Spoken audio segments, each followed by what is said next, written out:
Você se lembra do Doutrinador? Esse anti-herói brasileiro surgiu nos quadrinhos lá em 2013, virou filme em 2018 e ganhou série na TV em 2019. Ele entrou em cena como um justiceiro mascarado caçando políticos corruptos, um paralelo direto com o Justiceiro da Marvel, mas com cara nossa. E foi aí que chamou a atenção. A vontade de dizer "não aguento mais" ecoou alto no Brasil. O filme, dirigido por Gustavo Bonafé, estreou em novembro de 2018 com Kiko Pissolato como Miguel Montessan, um agente federal que vira o Doutrinador após sofrer uma tragédia familiar. A proposta era simples e direta: um herói que não espera a justiça agir. Ele age, com boa cinematografia, com ação crua, tiroteios intensos, cenas urbanas que espelham a violência real do país. É o tipo de filme que parece mensagem política enfiada na tua cara, mas que faz sentido.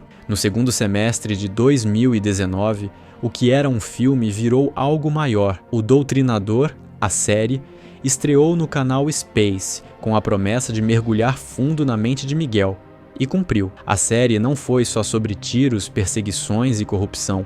Foi sobre o preço de vestir a máscara. Miguel, agora mais humano, mais atormentado, mais isolado, enfrentava não só os corruptos, mas o fantasma do que ele estava se tornando. A cada episódio, víamos o impacto da sua jornada, a tensão de viver entre o desejo de justiça e a linha tênue do vigilantismo. A série ousou mostrar que o verdadeiro conflito não está só nas ruas, mas dentro da cabeça de quem decidiu não mais esperar pela justiça. Os coadjuvantes também ganham voz.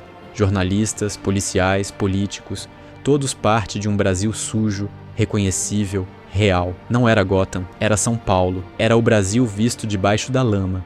E ali, pela primeira vez, parecia que a gente tinha construído algo nosso. Um universo de herói sombrio, urbano, político e autêntico, sem escudo, sem superpoderes, só dor, raiva e a decisão de não ficar calado diante da impunidade. O Doutrinador lembra o Justiceiro, mas com um CPF brasileiro. Ambos são vigilantes, ambos vivem à margem da lei, ambos perderam a fé no sistema, mas há uma diferença brutal. Frank Castle é a dor íntima, a perda da esposa, dos filhos, da casa. É um luto canalizado em fúria. Miguel, o Doutrinador, é a dor coletiva. Ele carrega nas costas o cansaço de um povo inteiro, a revolta de ver escolas sem verba, hospitais sucateados, crianças sem futuro, enquanto engravatados somem com milhões. Ele não quer só vingança pessoal, ele quer humilhar o sistema que sorri enquanto mata devagar. E é aí que tudo se torna mais complexo, porque o Justiceiro ainda vive numa terra de heróis. O Doutrinador vive no Brasil, onde os vilões usam terno, não capa, e onde às vezes quem atira não é o mais errado da história. Mas atenção, o filme e a série não colocam Miguel num pedestal, eles não romantizam a matança, eles colocam a gente diante do espelho. Se fosse você, faria o quê? É esse o desconforto que o Doutrinador provoca, um incômodo que nenhuma bala silencia. Mesmo com uma recepção positiva do público, boas atuações e cenas impactantes, a história do Doutrinador parou, sem final, sem segunda temporada, sem despedida. Oficialmente, nenhuma explicação clara, mas nos bastidores, o criador, Luciano Cunha, contou tudo. Desde 2019, ele enfrentava um bombardeio de críticas, pressões e tentativas de cancelamento, não por falta de qualidade, mas por ter mexido com a ferida exposta do país, a corrupção institucionalizada. O Doutrinador passou a ser taxado como símbolo de uma ideologia. Foi chamado de herói de direita, como se apontar o dedo para políticos corruptos tivesse partido político e não fosse apenas justiça. A mídia passou a ignorar, editoras e patrocinadores sumiram, os canais se afastaram e, aos poucos, Miguel foi silenciado, não por um vilão da ficção,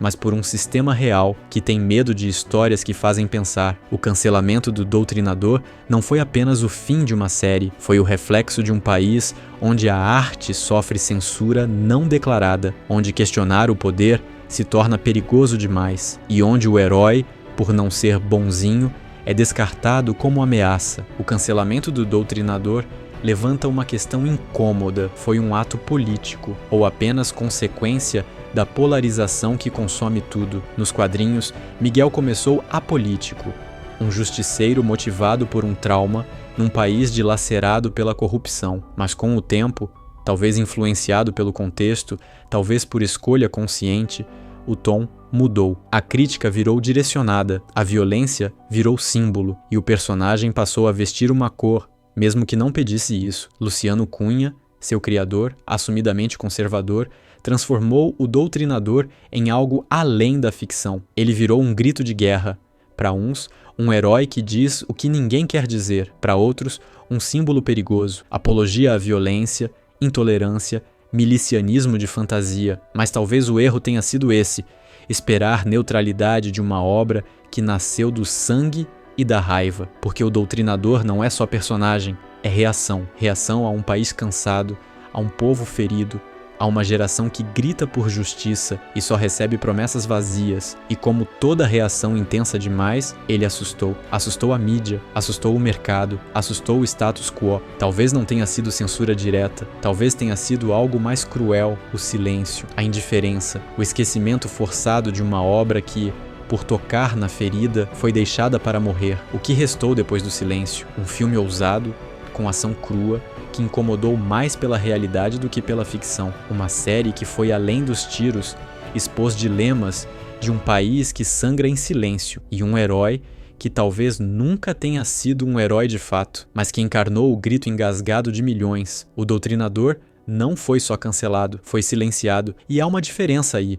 Ele provou que o Brasil pode, sim, ter seu universo de vigilantes, mas também mostrou que pensar sobre o Brasil custa caro, principalmente quando se mira nos donos do jogo. O Doutrinador não nasceu de uma fantasia, nasceu da revolta, da exaustão de um povo que grita há décadas e não é ouvido. Ele nos dividiu, assustou uns, representou outros, mas acima de tudo, nos fez encarar o espelho. Quem somos nós quando a justiça não vem? No fim, talvez Miguel não seja um herói, talvez nem devesse ser, mas ele existiu porque alguém disse, chega, e a pergunta que fica não é sobre ideologia, é sobre coragem. Coragem de fazer algo, de não aceitar o sistema como está e de, mesmo em silêncio, continuar incomodando. Porque se a mentira é crime, então quem ganha quando a verdade se torna perigosa?